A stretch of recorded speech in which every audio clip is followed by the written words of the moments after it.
အခုပေါ့နော်ဒီမှာဒီဘက်အဆုံးထိပြီးသွားပြီအဲ့ဒါဆိုလို့ရှိရင်နောက်ဆုံးဒီတဲလေးကိုထိုးထည့်လိုက်မယ်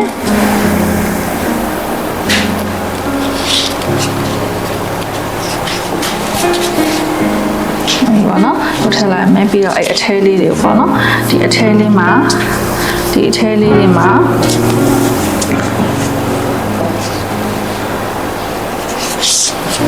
မြင်ရလားမသိဘူးဒိုလေးပေါ့နော်နည်းနည်းလေး2ချက်3ချက်လေးတုပ်လိုက်တာပေါ့အထဲလေးတွေမှာနော်ဒီဟာလေးတွေကိုလည်းမင်းတို့ကဖြတ်ပြီးတော့မီလေးတွေရှို့ဒါလေးတွေကိုလည်းမီလေးတွေရှို့နော်ဒီချက်ကလေးနဲ့ပြန်ပြီးတော့ညှိလိုက်ပေါ့နော်အထဲလေးမှာကိုကဒါမင်းတေချာလေးမြင်အောင်လေးပြပြနော်အထဲလေးတွေမှာအဲ့လိုမျိုးလေးပေါ့နော်ထိုးလိုက်ပါထိုးပြီးတော့ခြေစားလေးတွေကိုဖြတ်ချလိုက်လို့ရတယ်ပေါ့နော်ကိုဒီထဲတွေမှာဒါတိမ့်လိုက်တဲ့သဘောပေါ့နော်ဒီလိုလေးထည့်ပြီးတော့ရှင်ဒါခြေစားလေးဖြတ်ချလိုက်လို့ရပြီ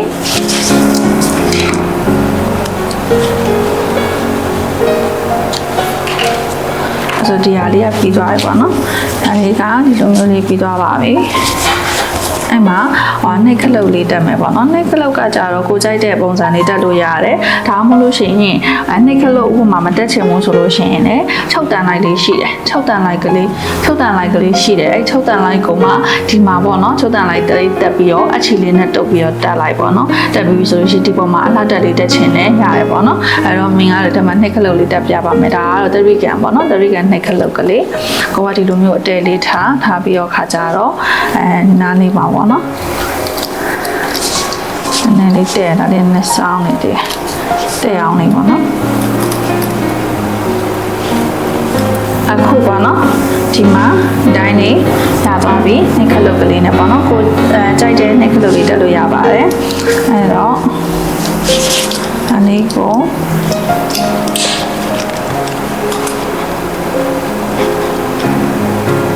နောက်မှာပေါ့နော်ဒီလိုမျိုးလေးတွေရှိတယ်အဲ့ဒါလေးတွေကိုအဲ့လိုမျိုးလေးဖိရမှာပေါ့နော်နောက်ထပ်ကနေအဲ့လိုလေး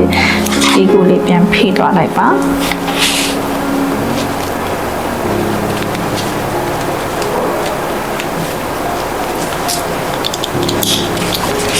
ဆိုလို့ရှိရင်ကျွန်တော်နှိပ်ခလုတ်ကလေးရပြီအဲ့တော့ဘေးမှာအကျိုးလေးတက်မယ်အကျိုးလေးတက်မယ်ပေါ့နော်ဒါကကြတော့အကျိုးဥပမာပေါ့နော်ကျိုးတချို့ကကြတော့ဒီလက်ကင်ကျိုးမကြိုက်ဘူးပလဲကျိုးလေးပါလေးတက်ချင်တယ်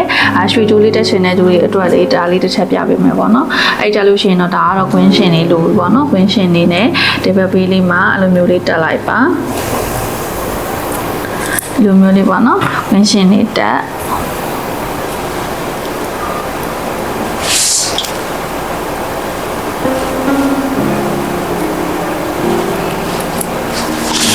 လို့ရှိရင်ပလဲကြိုးလေးတက်ပေါ့နော်မင်းကတော့အိတ်ကြိုးထိုးနည်းလေးတွေကိုနောက်ဗီဒီယိုလေးမှာပြန်တွေ့ပါမယ်နော်ဒ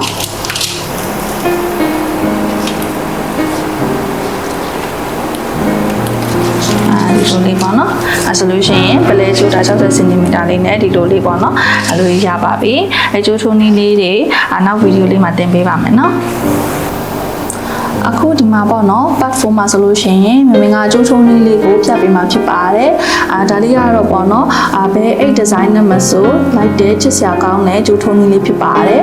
တခြားဒီဇိုင်းလေးတွေလည်းဒီမှာတက်လို့ရတယ်ပေါ့နော်မင်္ဂလာတော့ဒီအိတ်လေးနဲ့လိုက်ဖတ်တဲ့အခုဒီလိုမျိုးကျိုးထုံးလေးကိုပြပေးမှာဖြစ်ပါတယ်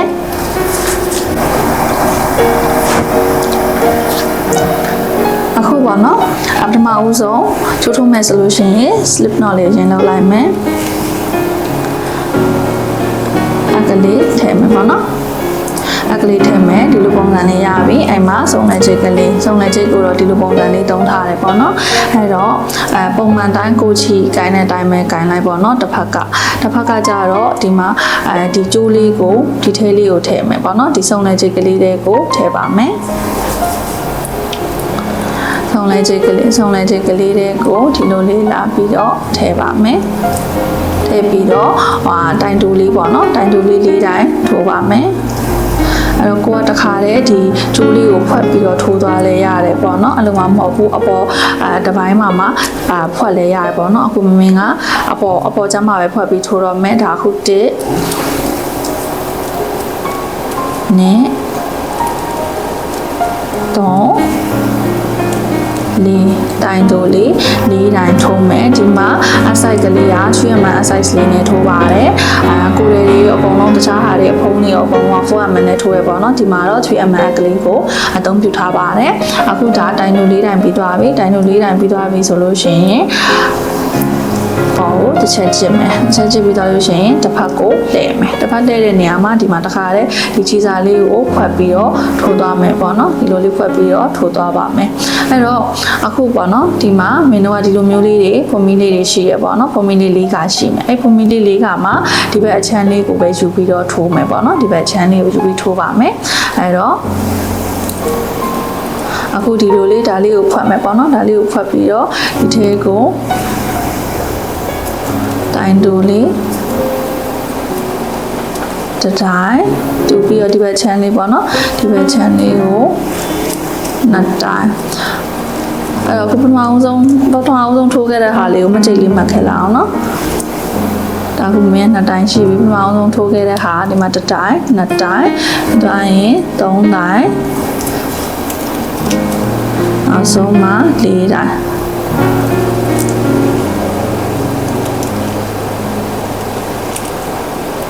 တစ်ဖက်ချမ်းလေးကိုပဲယူထိုးမှာเนาะတစ်ဖက်လေးတဲ့ကိုပဲယူထိုးမှာအဲ့တော့ဒါလေးကပြီးမီးစာလေးနဲ့တိုးလိုက်လို့ရပြီပေါ့เนาะဒါလေးကိုဖြတ်ထုတ်ပြီးတော့အဲ့ဆိုလို့ရှိရင်အခုဒီလိုပုံစံလေးရပြီတစ်ဖက်ထဲကိုယူပြီးထိုးလာတာအဲ့ဒါပြီးသွားရင်တစ်ချက်ကျစ်မယ်တစ်ချက်ကျစ်ပြီးသွားရင်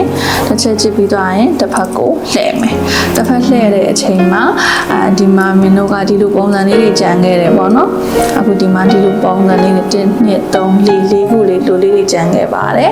ဒီတိုင်းလေးပေါ့နော်ဒီတိုင်းလေးတွေကြံခဲ့တယ်အဲ့ဒီလေးတွေကိုဝင်ပြီးတော့ထိုးမှာအခုဒီမှာဒီလိုလေးပေါ့နော်ဒီမှာဒီနေရာလေး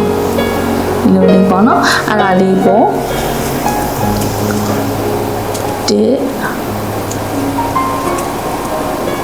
နဲ့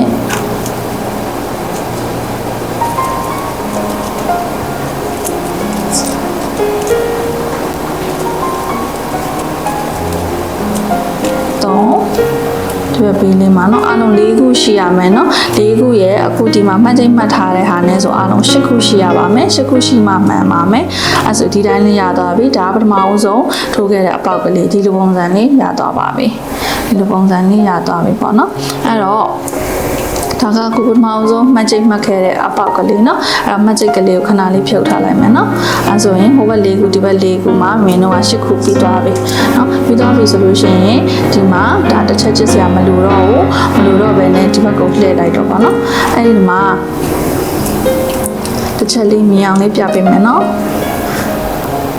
အခုဒီတိုင်းလေးဒါချီဝင်ထားတဲ့နောက်ဆုံးအပေါက်၈ခုမြောက်အပေါက်เนาะဒါလေးကိုခဏလေးလိုလေးထားလိုက်မယ်เนาะအဲ့ဒီမှာဒီမှာမင်းတို့ကဖုန်မီလေးတွေရှိတယ်เนาะဖုန်မီလေးတွေ1 2 3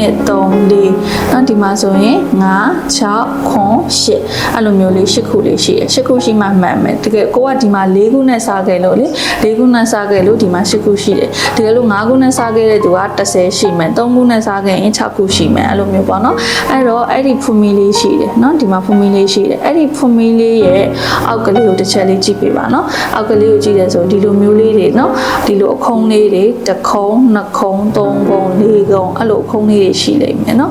အဲ့လိုအခုံးလေးတွေရှိလိမ့်မယ်ဒီလိုအခုံးလေးတွေဒီဖုန်မီရဲ့အောက်မှာเนาะဖုန်မီလေးရဲ့ဒီအောက်မှာအခုံးလေးတွေရှိတယ်အဲ့ဒီအခုံးရဲ့အောက်မှာ V ပုံသဏ္ဍာန်ဒီလိုလေးတွေရှိတယ် V ဆောက်ထိုးလေးတွေเนาะ V ကိုမှဒီလိုဆောက်ထိုးလေးတွေပေါ့เนาะဒီလိုလေးတွေ1 2 3 4ခုရှိတယ်အဲ့ဒီ4ခုတွေအောင်မင်းတို့ကထိုးရမှာเนาะအဲ့တော့ဘယ်ဘက်ကိုယူပြီးထိုးမှလဲဆိုလို့ရှိရင်ဒါက V ဒီမှာ V ပုံစံလေးတွေရှိတယ်အဲ့ V မှာဒီဘက်ကိုယူမထိုးဘူးအခုဒီမှာသူရဲ့အဲ့အခုံးလေးရဲ့အောက်က V လေးရဲ့ဒီနားလေးကိုယူပြီးတော့ထိုးမှာပါเนาะဒီလိုလေးဒီဘက်ကိုယူထိုးမှာเนาะဒီဘက်ကိုယူထိုးမှာပါအဲ့တော့အခုဒါနောက်ဆုံး၈ခုမြောက်ပြီးသွားပြီเนาะဒါညှက်ထုတ်လိုက်လို့ရတယ်เนาะအဲ့ဒါပြီးတော့ဒီမှာဒါပထမဆုံးဖွင့်ပြီးပထမဆုံးဖွင့်ပြီးရအောင်မှာအခုံးလေးရှိတယ်အခုံးလေးရဲ့အောက်မှာ V လေးရှိတယ် V ကိုလည်းတစ်ဖက်ထဲကိုပဲယူပြီးထိုးမယ် V ကနှစ်ဖက်ရှိတဲ့ဟာဒီဘက်ဖက်ကိုပဲယူပြီးထိုးမယ်တိုင်းတိုလေးတွေပဲเนาะတိုင်းတိုလေးတွေပဲပထမအောင်ဆုံးစထိုးထိုးခြင်းမှာသူက line မပေါ်လာတတ်ဘူးနည်းနည်းကြာသွားလို့ရှိရင် line ပေါ်လာလိမ့်မယ်ပေါ့เนาะအဲ့ဒါကိုဒါပထမအောင်ဆုံးထိုးလိုက်တဲ့ဟာလေးကိုမင်းတို့ကမှတ်ချက်လေးမှတ်မယ် မှတ်ချက်လေးမှတ်ခဲ့မယ်အဲ့ဒါတတိုင်းပြီးသွားပြီเนาะအဲ့ပြီးရင်ဒီဘက်မှာဒုတိယအခုံးလေးရဲ့ဒီအောက်လေးเนาะဒီအောက်လေးဒီမှာ V လေးဒါနဲ့ဆိုရင်ဒါခုနှစ်တိုင်းပြီးပြီပြီးတော့ဒီမှာအခုံးလေးเนาะအခုံးလေးရဲ့ဒီအောက်V လေးတွေရှိတယ်เนาะအဲ့ V လေးတွေကိုမြင်အောင်လေးတစ်ချက်ကြည့်ပေးပါเนาะအဲ့ဆိုရင်3တိုင်းပြီးတော့ဒီအောက်မှာကျတော့ဒီဘက်မှာဆိုရင်ဟိုနည်းနည်းမှားတတ်တယ်ပေါ့เนาะအခုံးလေးကိုတစ်ချက်ရှာအခုံးလေးရဲ့အောက်မှာ V လေးရဲ့ဒီအောက်ကြားလေးကိုညှက်နေเนาะအဲ့တော့ V လေး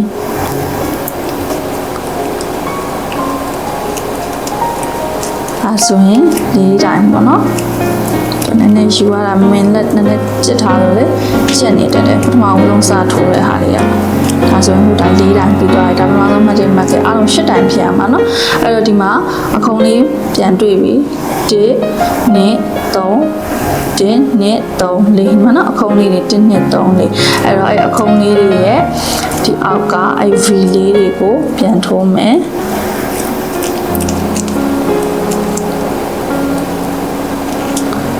စစချင်းတော့နည်းနည်းလေးကြက်တယ်ထိုးရတာအစင်မပြေလေးဖြစ်တယ်တဖြည်းဖြည်းနဲ့ line လေးပေါ်သွားတဲ့ဟာကြလို့ရှိရင်ကြိုးလေးကလှပြီးတော့ထိုးရတာအစင်ပြေသွားနိုင်မယ်နော်ဒါဆိုရင်ဒါအခု9တိုင်းမြောက်နော်ဒီမှာအခုံးလေးရှိတယ်အခုံးလေးအောက်မှာ V လေးရှိတယ်နော်အဲ့ဒါလေးကိုတော့တစ်ချက်မြင်အောင်လေးကြည့်ပေးပါနော်အခုဒါ9တိုင်းပြီးရင်6တိုင်း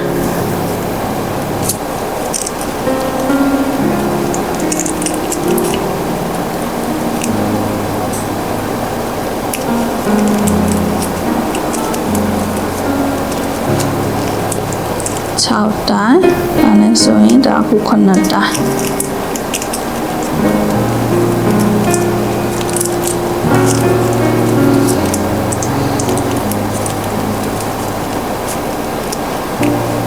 တိုင်းအခုနောက်ဆုံးတရားနဲ့ဆိုရင်8တိုင်းเนาะဒီမှာနောက်ဆုံးဒီမှာအခုံးလေးဒါနဲ့ဆိုလို့ရှိရင်8တိုင်းနော်8တိုင်းအဲ့တော့အခုဒီမှာဟိုအချီဝင်ထားတဲ့အပေါက်ပြန်ရောက်သွားပြီเนาะမချိတ်မှတ်ထားတဲ့အပေါက်ရောက်သွားပြီမချိတ်မှတ်ထားတဲ့အောက်ရဲ့ဒီမှာအခုံးလေးရှိတယ်သူရဲ့အောက်မှာဆိုလို့ရှိရင်ဒီပုံစံလေးရှိတယ်เนาะအဲ့တော့ဒါခု8ခုပြည့်သွားပြီမချိတ်မှတ်ထားတဲ့အပေါက်ကလေးကိုဖြုတ်လိုက်မယ်ပေါ့เนาะဖြုတ်ပြီးတော့ခါကြတော့အဲ့ရနေပြီးတော့ဒီမှာပြန်စမယ်ပေါ့เนาะ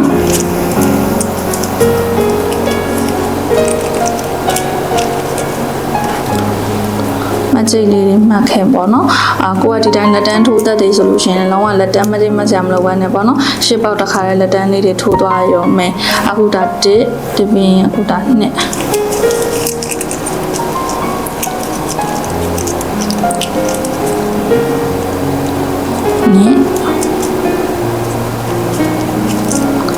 ဒီမှာအခုံးလေးရှိတယ်3 V ပုံသဏ္ဍာန်လေးတွေတွတ်တူအဲလိုပေါ်လာလိမ့်မယ်နော် V လေးတွေကပထမဆုံးတော့မြင်မှာမဟုတ်ဘူးဒါအခုဒါလေးပြီးငါ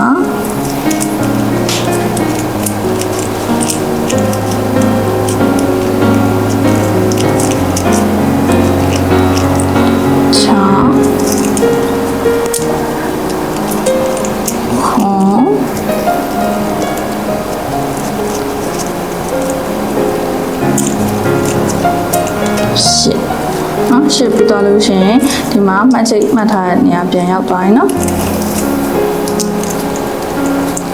အဲ့လို8ခုတောက်လျှောက်အဲ့တိုင်းလေးဒီတပုံစံနဲ့ပဲထိုးသွားမှာနော်သူကမှတ်ချိတ်ကကြက်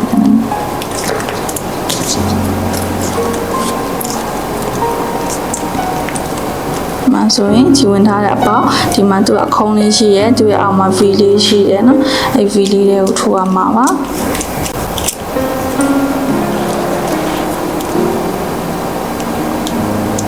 မချိတ်ကမမှတ်လဲရရနော်ကိုကတင်မမှတ်လဲရပါတယ်ဒါအခုဒါမင်းမှားမှဆိုလို့ပြန်ပြီးတော့တေချာလေးမှတ်ပြပေးရပါဒါအခု1နေထိုးရင်လည်းတို့ကြိုးစားလေးပေါ်လာမှာနော်3ဒီရဲ့အောက်မှာဆိုရင်ဒါ4 လေးဒါဆိုရင်ဒီမှာ9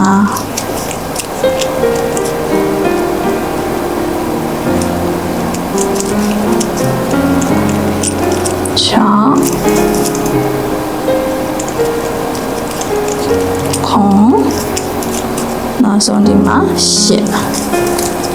အဲ့တိုင်းလေးပဲထိုးသွားရမှာเนาะအဲ့တိုင်းလေးပဲထိုးသွားရမယ်တိုးပုံစံ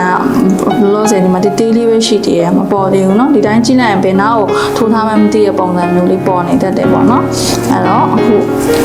ဒါအမြင့်ကြီးလေးနဲ့ညှလိုက်เนาะအဲ့တော့အခုဒီတိုင်းလေးတောက်လျှောက်ထိုးသွားမယ်အဲ့တော့ဒီတိုင်းလေးတောက်လျှောက်ထိုးသွားမယ်ဆိုရင်ဒီလိုမျိုးလေးကျိုးလေးလှိုင်းလေးတွေပေါ်လာလိမ့်မယ်เนาะဒီလိုဆောင်းဆောင်းလေးတွေလှိုင်းလေးတွေပေါ်လာပါလိမ့်မယ်အခုကကြတော့သူကဒီလိုမျိုးအသေးလေးပဲရှိသေးတော့လေဒါလေးကမပေါ်သေးဘူးပေါ့เนาะဒီလိုပုံစံလေးပါ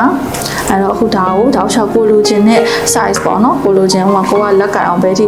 ကန်ချင်တာလဲပေါ့เนาะအဲ့လိုမျိုးဒါတော့မင်းက40 cm လောက်ပဲရှိတယ်အသေးလေးပေါ့เนาะအဲ့တိုင်းလေးပဲဆက်ပြီးတော့ထိုးသွားပါမယ်အခုပေါ့နော်ကျိုးလေးထိုးလာဆိုလို့ရှိရင်ဒီလိုမျိုးလေးရောက်ပြီပေါ့နော်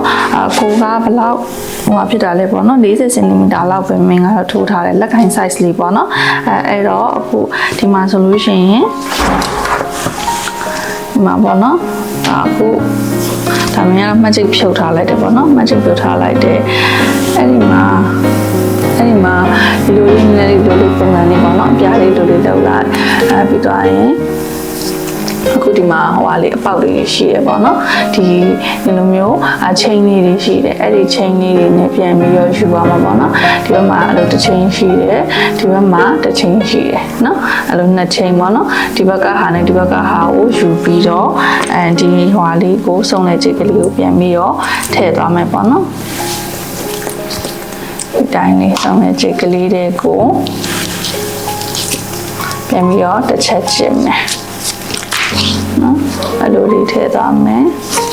ဒီဟာလေဒီဘက်ကဟာရဲ့ဒီဘက်ကဟာရဲ့ထည့်သွားမယ်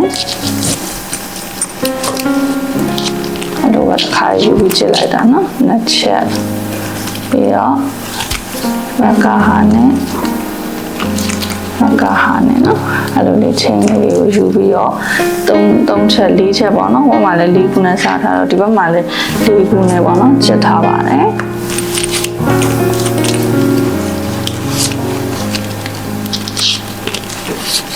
3ချက်4ချက်အဲ့ဆိုလို့ရှိရင်ဒီလိုလေးရပြီပေါ့နော်အဲ့တော့အခုဒီလိုလေးရပါပြီ။ညာနေရပြီ။ရပြီဆိုလို့ရှိရင်ဒါလေးကိုဆက်ကြည့်ပြီးတော့ခြေစားလေးကိုဖြတ်လိုက်မှာပေါ့နော်။ဒါအခုမြင်ခြေစားဖြတ်လိုက်ပြီ။ခြေစားလေးဖြတ်လိုက်ပြီ။ဆိုလို့ရှိရင်ဒါလေးပြီးသွားပြီပေါ့နော်။ပြီးတော့ဒီမှာချုပ်အပ်ကလေးနဲ့ပေါ့နော်ချုပ်အပ်ကလေးနဲ့ဒီခြေစားလေးကိုဆွဲသိမ်းလိုက်မယ်အဲ့ဒါပြီးသွားလို့ရှိရင်တော့ဒီကျိုးလေးကိုပြီးသွားပါပြီ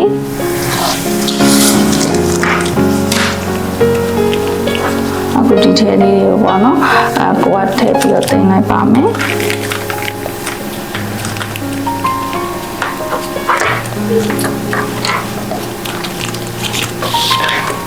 ဒီထဲလေးတွေပေါ့နော်ဒီလေးကိုဆွဲပြီးတော့သိမ်းလိုက်မယ်